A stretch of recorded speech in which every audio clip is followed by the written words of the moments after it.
Sorry it took me so long to get back. Several obstacles were thrown into my path. So now, back to step 5, page 58. Another great dividend benefit we may expect from confiding our defects to another human being is humility. A word often misunderstood. To those who have made progress in AA, it amounts to a clear recognition of what and who we really are, followed by a sincere attempt to become what we could be. That's humility. A clear recognition of what and who we really are. About this. Oh,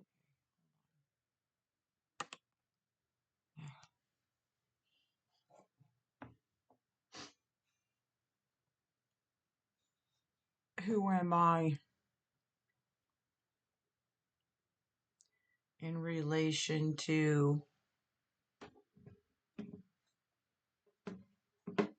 in my relationship to God and others and myself? Who am I past, present, and future? Who am I? Character defects and all, and assets. Who am I? A clear recognition of what and who we really are, followed by a sincere attempt to become what we could be. Therefore, our first practical move toward humility must consist of recognizing our deficiencies, shortcomings. No defect can be corrected unless we clearly see what it is, but we shall have to do more than see. The objective look, just the facts and no feelings. The objective look at ourselves we achieved in step 4 was, after all, only a look.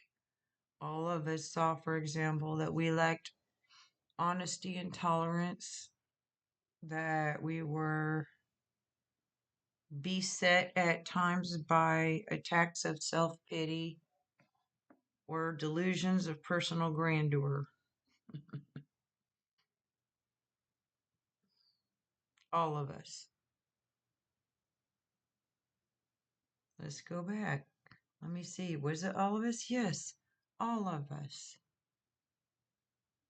All of us saw, for example, that we lacked honesty and tolerance, that we were beset at times by attacks of self-pity or delusions of personal grandeur.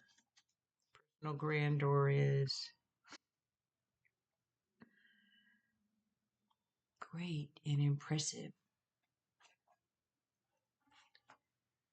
But while this was a humiliating experience, it didn't necessarily mean that we had yet acquired much humility.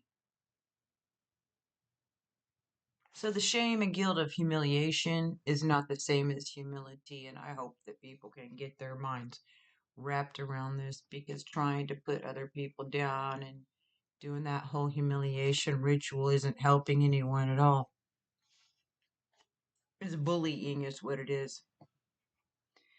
Though now recognized our defects were still there, something had to be done about them, and we soon found that we could not wish or will them away by ourselves. More realism, and therefore more honesty about ourselves, are the great gains we make under the influence of step 5. The effect.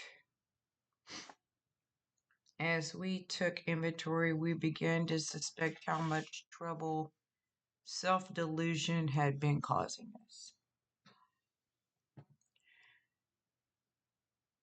Delusion, a false belief of reality. Excuse me, this had brought a disturbing reflection. Worried. If all our lives we had more or less fooled ourselves, how could we now be so sure that we weren't still self-deceived? So how do I know I'm not still living in delusion even though I'm sober? And I'm sober finding out my defects and realizing all this stuff. How am I going to be able to look at myself correctly? If I'm in self delusion, how am I going to rightly uh, judge myself? You can't. Okay. And that's what gets us worried, right? How could we be certain that we had made a true catalog of our defects and had really admitted them even to ourselves? Because we were still bothered by fear, self pity, and hurt feelings. It was probable we couldn't appraise ourselves fairly at all. Fear is going to make me not want to look at stuff. Self pity is going to be used as an excuse to be in victim mode.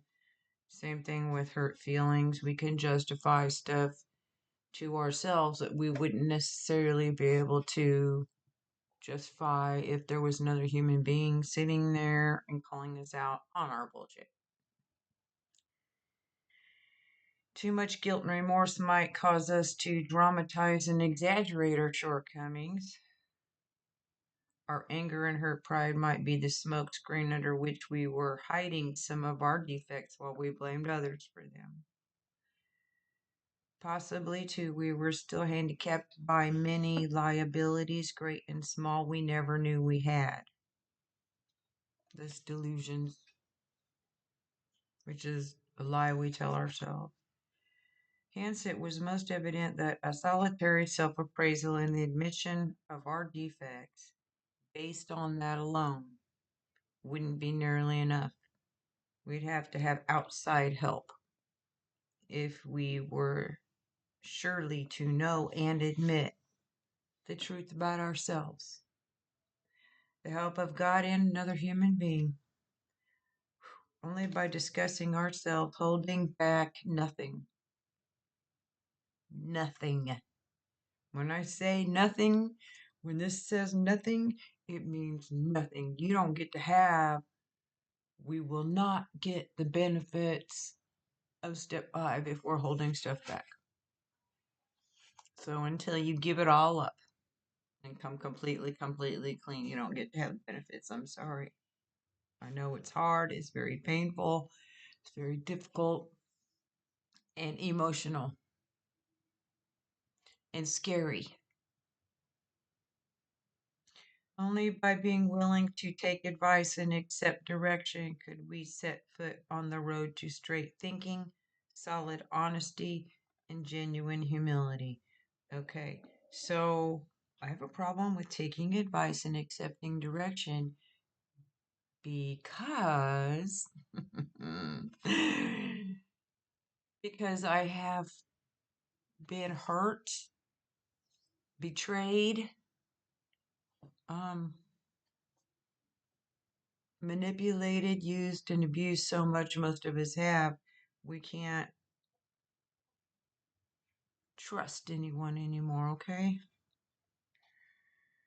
But we can, now that we're clean and sober, we can find someone that we trust. Not necessarily a member of Alcoholics Anonymous. In fact, you might do better to get some outside help, which is some, therapy. No one's perfect. Yet many of us still hung back. We said, why can't God, as we understand Him, tell us where we are astray? If the Creator gave us our lives in the first place, then He must know in every detail where we have since gone wrong. Why don't we make our admissions to Him directly? Why do we need to bring anyone else into this? At this stage, the difficulties of trying to deal rightly with God by ourselves are twofold. Though we may at first be startled to realize that God knows all about us, we are apt to get used to that quite quickly. Somehow being alone with God doesn't seem as embarrassing is facing up to another person until we actually sit down and talk aloud about what we have so long hidden. Our willingness to clean house is largely theoretical. Theoretical is connected with the ideas and principles on which a particular subject is based, rather than with practice and experiment. It's not very,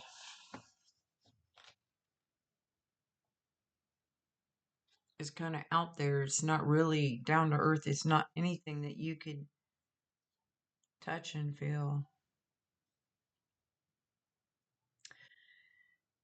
When we are honest with another person, it confirms that we've been honest with ourselves and with God. Let me go back. Just I'm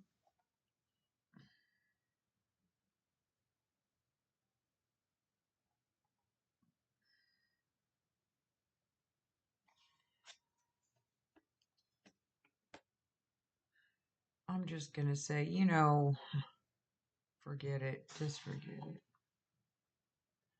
The second difficulty is this: what comes to us alone may be garbled, confused by our own rationalization, excuse, and wishful thinking. Illusion, I think.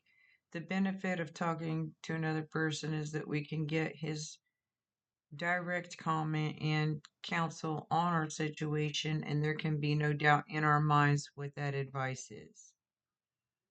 So, the advantage of talking to someone else is we can get their comments and their remarks and their experience and their wisdom and their insight, and we can get their vantage point because they're looking at our situation from outside. They can see things that we can't. And even if you do that with more than one person, the odds are that each person's going to have a different way of looking at the same situation, which is going to give me a more rounded and complete understanding. So, and that might be necessary with some things. You might need to go over the same thing several times with different people. Those really hard things.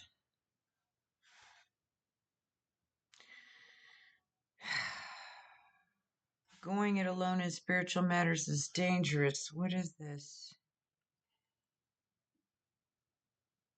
Sorry.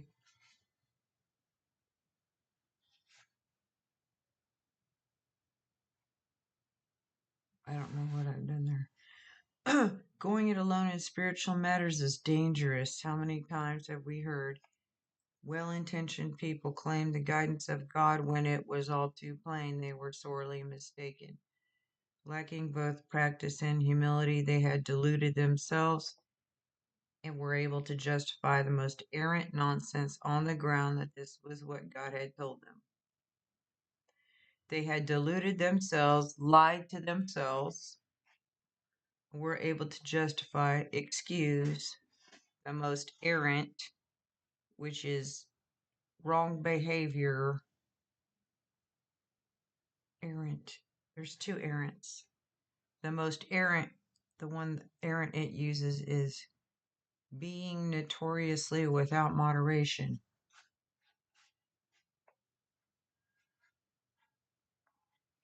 It is worth noting that people of high spiritual development always insist on checking with friends or spiritual advisors the guidance they feel they have received from God. Okay, so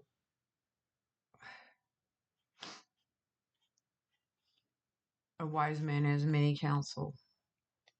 Surely then a beginner ought not lay himself open to the chance of making foolish, perhaps tragic blunders in this fashion. Catastrophic mistakes in this way.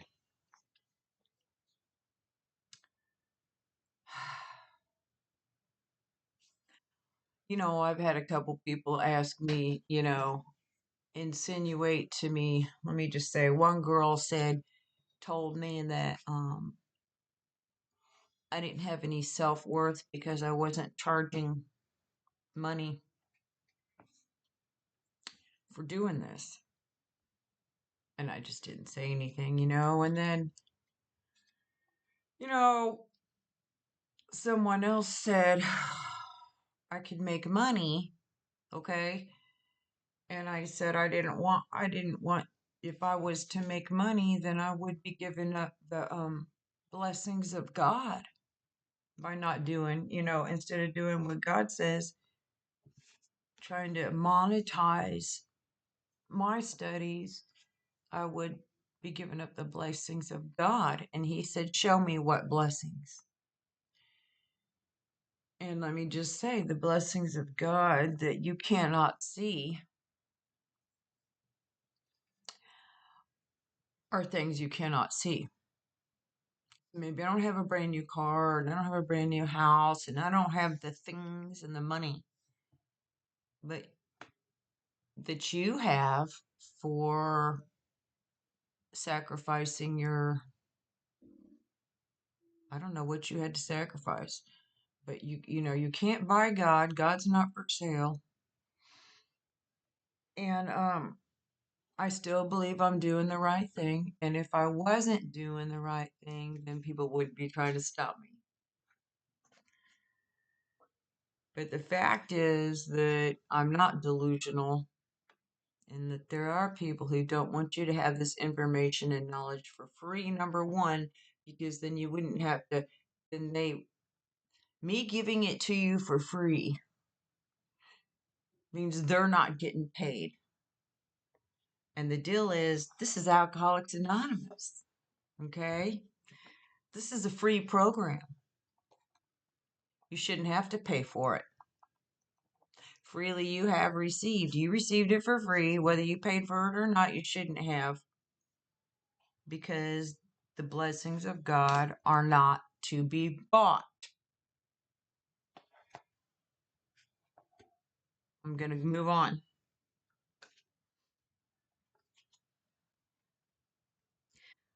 While the comment or advice of others may be by no means infallible, it is likely to be far more specific than any direct guidance we may receive while we are still so inexperienced in establishing contact with a power greater than ourselves. I'm 57 years old. I have a little tiny bit of experience, and I have people that are more experienced than that I go to. Yeah. But this is talking about a beginner.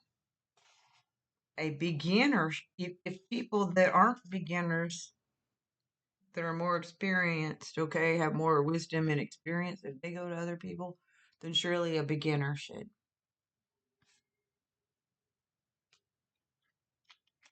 And if you go to church, you might want to talk to your preacher. And you can get outside help, talk to your therapist. And if you go to church and you have a counselor, talk to both of them and your sponsor. And if you can, another person on top of that. That's 4 people.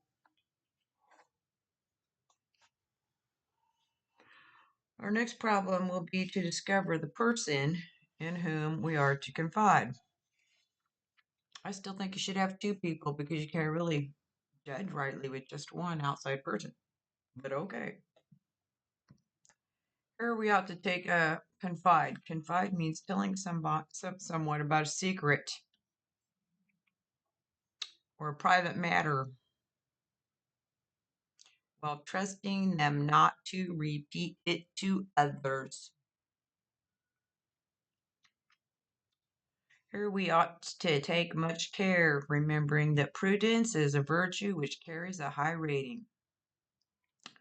Self-discipline is a moral that carries a high quality. Perhaps we shall need to share with this person facts about ourselves which no others ought to know. Well, you know what?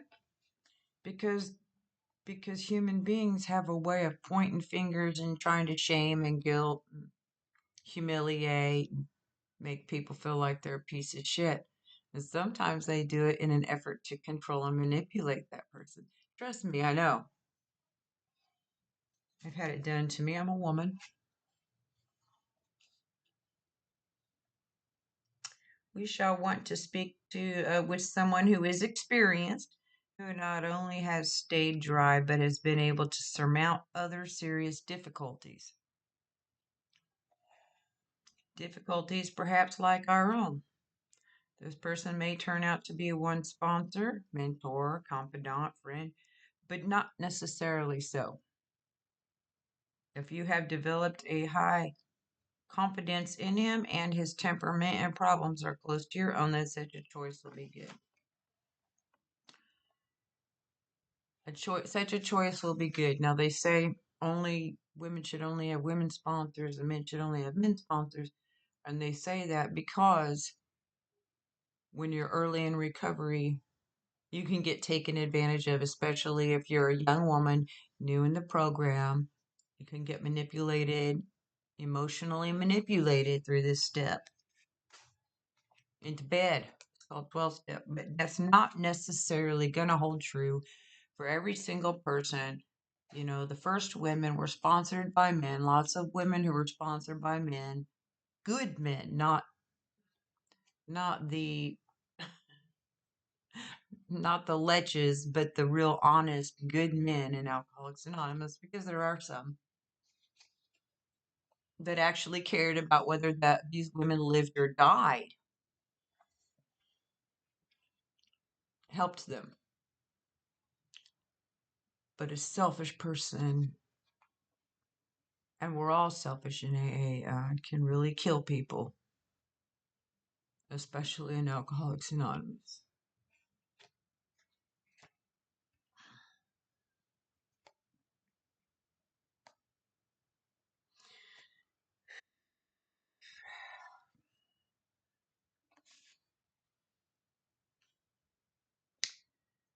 Besides, your sponsor already has the advantage of knowing something about your case.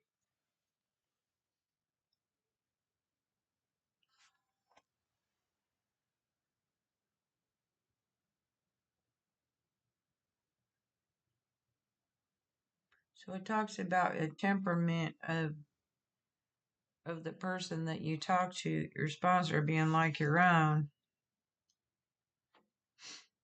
It says a person's nature, especially as it permanently affects their behavior.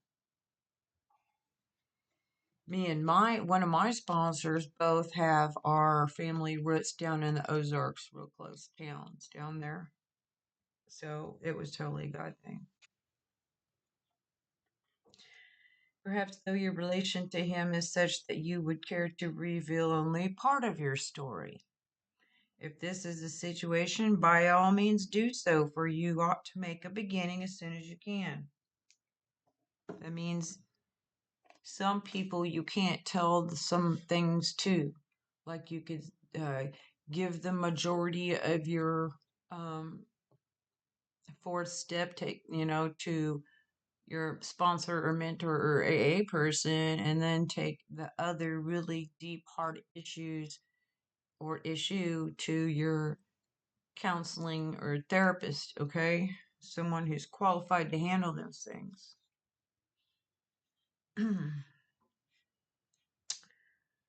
um, you ought to make if this is the situation, by all means do so, for you ought to make a beginning as soon as you can.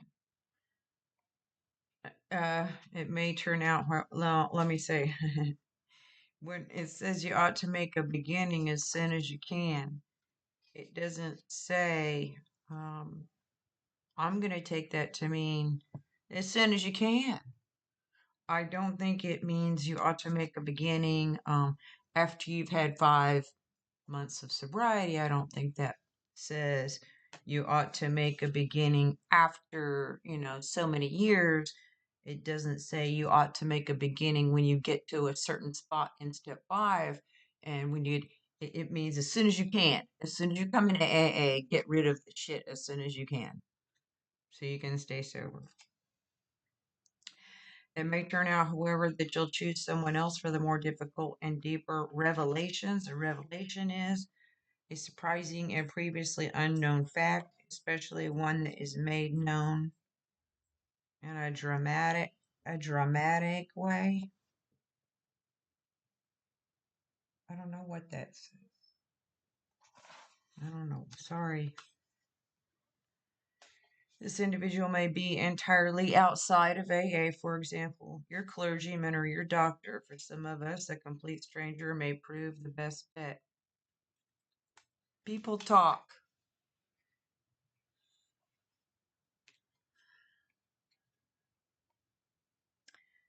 The real tests of your situation are your own willingness to confide and your full confidence in the one with whom you share your first accurate self survey. Even when you found the person, it frequently takes a great resolution to approach him or her. It's a firm decision. No one ought to say the AA program requires no willpower. Here is one place you may require all you've got. Courage. Happily, though, the chances are that you will be in for a very pleasant surprise. When your mission is carefully explained and it is seen by the recipient of your confidence how helpful he can really be, conversation will start easily and will soon become eager on the edge of your seat. Before long, your listener may well tell a story or two about himself, which will place you even more at ease. I think a sponsor will always do this. A counselor never will. And I don't know about a minister. Probably not. Provided you hold back nothing. Your sense of relief will mount from minute to minute. So we're not holding back our feelings. We're not holding back our tears. We're not holding back our anger. We're not holding back the details as much as possible. We're not going to hold back that one memory that we don't want to tell no one about. The things that make us feel ashamed, embarrassed. Those are the things that need to be said because the poison needs to come out. This is spiritual surgery and you got to get it out of you. There's no other way. It's that for me, it was that or die. Damned up, I'm having flashbacks. The damned up emotions of years break out of their confinement, imprisonment, and miraculously vanish as soon as they are exposed. They remarkably disappear.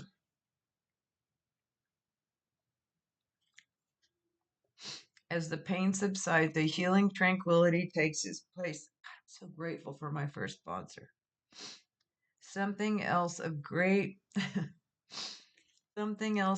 moment is apt to occur. Oh Lord. And when humility and serenity are so combined, something else of great moment is apt to occur. Many in AA once, I can't believe I'm crying, agnostic or atheistic tells us, Jesus, it was during this stage of step 5 that he first actually felt the presence of God. And even those who had faith often became conscious of God as they never were before. Lord Jesus, please. This feeling of being at one with God and man, this emerging from isolation through the open and honest sharing of our terrible burden of guilt. So grateful. Brings us to a resting place where we may prepare ourselves for the following steps toward a full and meaningful sobriety.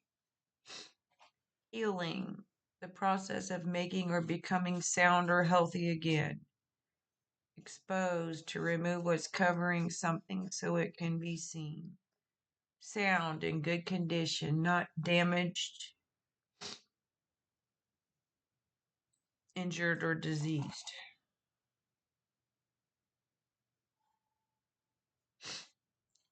And isolation. Separation, seclusion, quarantine, loneliness, friendlessness, segregation, sense of exile. But God, when the lie is exposed by the light, you will be free. The truth will set you free, but first it will piss you off. Pete Carroll said, when you look for the truth, you can't find it. But when you look for the illusion, then you find the truth of the matter. So we're not trying to find the truth. We're trying to find where the illusion and lies are so we can be free from their power and their grip. Then I'm going to stop. And then we're going to